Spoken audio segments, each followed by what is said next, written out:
Karen tried to follow. The second officer stopped her with one hand. "Only the homeowner, ma'am."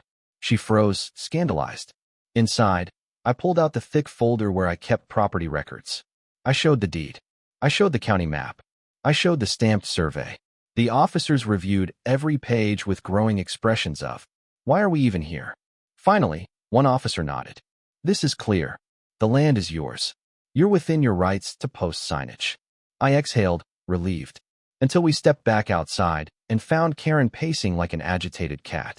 The moment she saw the officers returning, she marched up to them. "Well," she demanded. The first officer cleared his throat. "Ma'am, the homeowner has full rights to the land. There is no trespassing, no violation." "No," she snapped. "You don't understand. The HOA rules don't override property law," he said firmly. I swear I saw her glitch. Her mouth opened. No sound came out. Then her face turned a dangerous shade of red. "This isn't over," she hissed at me. The officers gave me an apologetic nod, then left.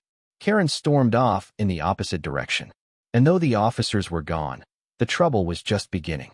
By Monday, the entire neighborhood was buzzing. Some people avoided looking at me when I drove by. Others gave sympathetic half-smiles. A few openly glared. And one neighbor, Dave, the only guy I'd consider friendly, walked over that evening with a beer in each hand. He handed me one. "Heard you had the Great Karen Crusade at your door." I snorted. "That what people are calling it?" "Oh yeah. It's the hottest gossip in the community group chat." I raised an eyebrow. "There's a group chat?" "Unfortunately." He took a sip. "They're saying you threatened the HOA board with defensive measures." My jaw dropped. "What defensive measures?" Dave smirked. "No one knows. Apparently, you implied you'd protect your land by force." I literally said I put up a sign to keep dogs out of my yard. "Yeah," he said, "but you said it with your landowner voice. Very intimidating." I groaned into my hands. "What's their endgame?" I asked. He shrugged. "My guess? They want your land. They've been planning to expand the walking trail. You're in the way."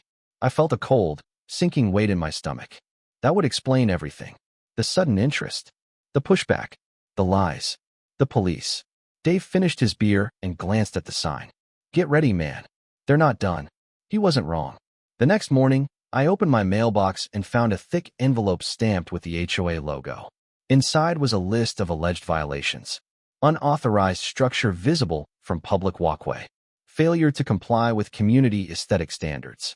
Refusal to submit modification request forms. Aggressive behavior toward board members. Creating a hostile environment for neighbors. Misuse of communal land. And at the bottom in bold, mandatory hearing, Thursday at 6 p.m. I could almost hear Karen's triumphant cackle echoing behind the paper. This wasn't about a sign. This was about taking away my land. The one piece of property the HOA didn't control. The one thing I wasn't willing to surrender. I felt something shift inside me. Something resolute. Something calm. They wanted to fight. Fine. But they weren't ready for what was coming. And neither was I. Because the hearing wasn't going to be the worst part. No, the real chaos hadn't even started yet. The envelope with the HOA logo felt heavier than paper should. I kept turning it over in my hand, as if another look might change the words printed inside. But the mandatory hearing notice was still there, bold and smug, like it had been written specifically to taunt me. Thursday at 6 p.m. It was Monday. For days. For days until the HOA tried to drag me into some petty tribunal and steamroll me. I told myself it was fine. I had the deed. I had the survey. I had the law on my side. But that didn't matter here. Not in this neighborhood. Not with them running things. As the hours passed, I started noticing things I hadn't before. Neighbors lingering on sidewalks longer than usual. People whispering near mailboxes. Eyes that used to hold neutral politeness now flicked away whenever I approached. It felt like the entire community had been briefed, coached, and subtly nudged toward a single narrative, that I was the problem. And when Karen walked by that afternoon with an extra sweet smile plastered on her face, swinging her oversized purse like she was parading down a runway, I realized she was enjoying every second of it. She pretended she didn't see me, which, for a woman who noticed everything, was an intentional insult. I stayed on the porch, watching her pass, refusing to give her the satisfaction of a reaction. But the moment she rounded the corner, I heard her voice carry back toward me. "He won't last. They never do." She was talking to someone I couldn't see. and they both laughed. A sharp, smug, delighted little laugh. It was the kind of sound that burrowed under the skin, the kind that didn't fade, the kind that made you want to prove them wrong, not for justice, not for pride, but because you refused to let someone like her win. When I went back inside, I shut the door gently, but inside, I felt anything but gentle. The next morning, things escalated fast. I woke up to a strange noise, a low rumble, like machinery idling. My first thought was that someone was doing early yard work, but the sound was too loud, too heavy. When I stepped outside, the sight hit me like a punch. A landscaping crew, for men, 2 industrial mowers, and a white HOA truck parked right at the edge of my property. Karen stood near them with a clipboard. Of course she did. I walked straight toward her. She looked up, and her smile widened into something triumphant. "Good morning," she sang. "What do you think you're doing?" "Routine maintenance," she replied sweetly. "The HOA is responsible for community green spaces. This is my land." She raised a brow. "Not according to the board." My jaw tightened. "The police literally confirmed it yesterday." She shrugged. "They don't interpret HOA regulations. We do." I looked past her. One of the mowers was inches from the warning sign. My sign. My boundary. "Turn those machines off," I said, stepping forward. Karen lifted her hand in a dramatic little gesture, and the workers paused. Not because they cared about the land, because they didn't want to get caught in the crossfire. Karen stepped closer to me. "You know," she whispered, lowering her voice like we were sharing a secret. "It's not too late to avoid the hearing. You can remove the sign, agree to comply with the board's rulings, and this all disappears." I stared at her. "You want my land?" "No," she said innocently. "The community wants it. A beautiful new trail would raise property values. And I should sacrifice my rights because you want a prettier jogging route." She tapped her clipboard with her pen. The sound was deliberate, needling. "You're the only one standing in the way. That's not a good position to be in." A threat. Not subtle. Not masked. Clear. Before I could respond, another voice chimed in. "Everything all right here?" It was Dave. He walked up with cautious steps, hands tucked in his hoodie pocket, but his eyes were sharp. He looked at the workers, then at Karen. "HOA doesn't have the right to touch his land," he said. "You know that." Karen didn't even acknowledge him. She just smiled at me again. "Well," she said, "I tried to resolve this peacefully. Now the board will handle it." Then she signaled the workers. They loaded back into the truck, but not before Karen made sure to brush past me with a final whisper. "For days," she said. "Use them wisely."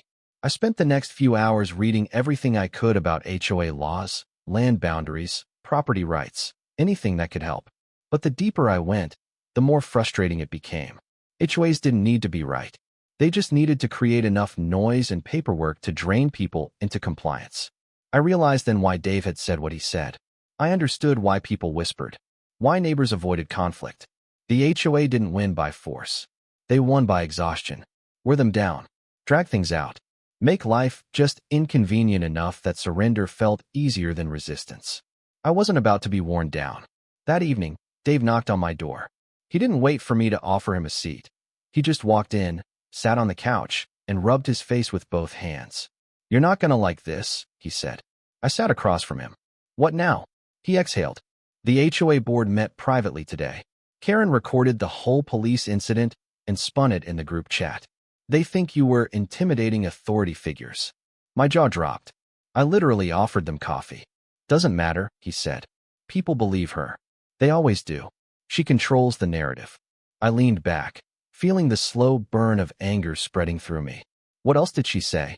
He hesitated. That wasn't a good sign. "Finally," he said, "she told them you've been planning to block off the woods completely, that you want to build a fence to isolate yourself from the community." I stared at him. "What? Why would she say that?" He gave a humorless smile. "Because it makes you sound unreasonable." I stood and paced across the room. "This is insane," I muttered. "Why is she doing all this?" He watched me carefully. "Because once the board decides something, it becomes almost impossible to overturn. If they declare your land common space, even temporarily, you'll spend months, maybe years, fighting it." I stopped. "Temporary becomes permanent," I whispered. Dave nodded. "Unless," he said, "you make sure they never get that chance." I looked at him sharply. "What are you suggesting?" "Fight smarter," he said. "Not louder. Over the next 3 days, things continued to get worse. Little things first. Someone left a flyer on my door about community harmony. A neighbor's kid deliberately kicked a ball into my yard and waited for me to react. Cars slowed whenever they passed my driveway. Karen walked her dog past my house 6 times a day, a dog she didn't normally walk herself. And every time, she made sure to look at the sign. Her face was always the same.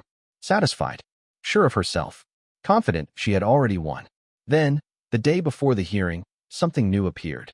I almost missed it at first, a white piece of paper shoved into my mailbox.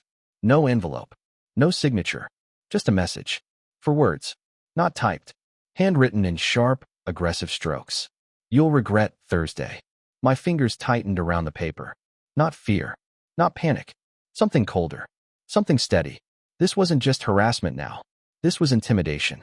And whoever left it had done so in violation of federal mail laws. Which meant one thing, desperation.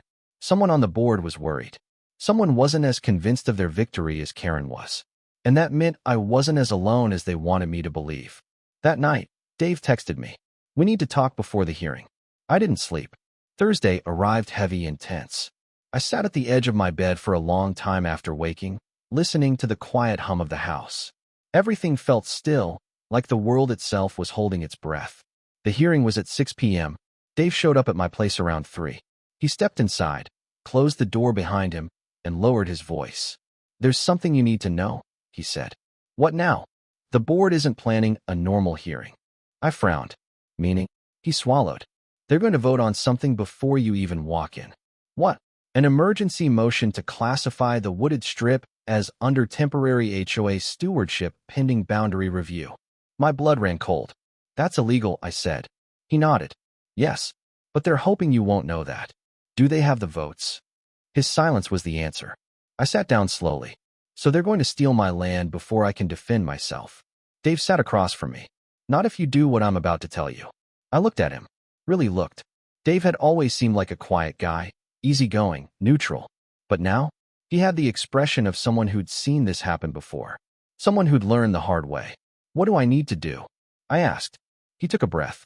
First, he said, you need to record everything. Okay. Second, he continued, you're going to walk into that meeting calm, polite, and completely prepared. All right. And third, he said, leaning forward, you're going to use something they never expect. What's that? Their own rules. I felt my heartbeat pick up.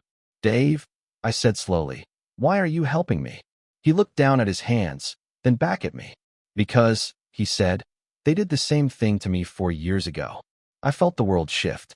They forced me out, he said softly. Made life unbearable until I caved. I won't let them do it to you. The clock ticked on the wall. 5:12 p.m. 48 minutes until the hearing. 48 minutes until the fight. I stood. Dave stood with me. You ready? He asked. No, I said honestly. But I'm going anyway. We walked out of the house together. The sun was beginning to set. Lights were turning on around the neighborhood. And as we headed toward the HOA building, I saw a familiar figure standing near the entrance. Karen, waiting, smiling, as if she thought the battle was already won. She didn't know I had backup. She didn't know I had a plan. And she definitely didn't know what was coming. Because the moment I stepped into that room, everything would change. And not the way she expected.